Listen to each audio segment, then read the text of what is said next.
Rousseau, in his letter to Voltaire in 1756, reflecting on the Lisbon earthquake of 1755, said that nature did not construct 20,000 houses of 6 to 7 stories, and that if inhabitants of this great city were more equally spread and more lightly lodged, the damage would have been much less and perhaps to no account. Since then, the world has learned a lot through transdisciplinary research and investigations.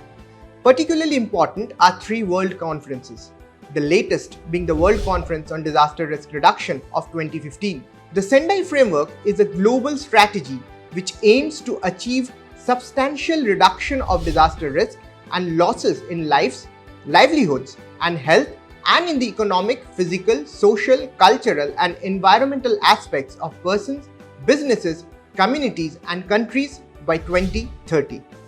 Let me take this opportunity to demystify the Sendai Framework for you.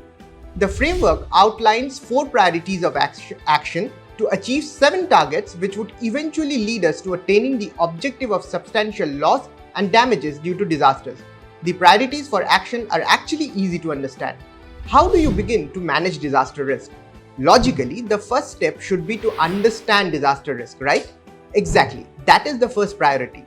What needs to be understood here is that risk is not to be understood in silos or specific to hazards. Risk is to be understood in its entirety, in its true nature, which is systemic. It is high time that we realize that risk is systemic and crises are cascading.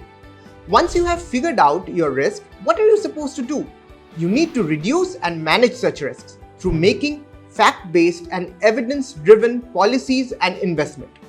These are the next 2 priorities: strengthening disaster risk governance and investing in disaster reduction for resilience. Let us imagine that we have done all that we could do with our resources. Should we be satisfied with that? Well, have you heard of the Murphy's Law? Anything that can go wrong will go wrong. Therefore, it is absolutely necessary that we prepare ourselves to respond and also prepare ourselves to not only build back our society and community after a disaster, but build back better. In fact, build forward better. This is the 4th and the last priority of the Sendai Framework for disaster risk reduction.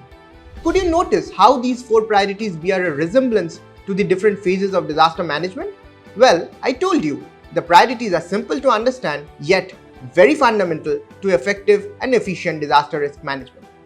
To learn more about disaster risk management, you can go through the Gujarat Institute of Disaster Management's free online course on the basics of disaster risk management, or definitely read our knowledge products.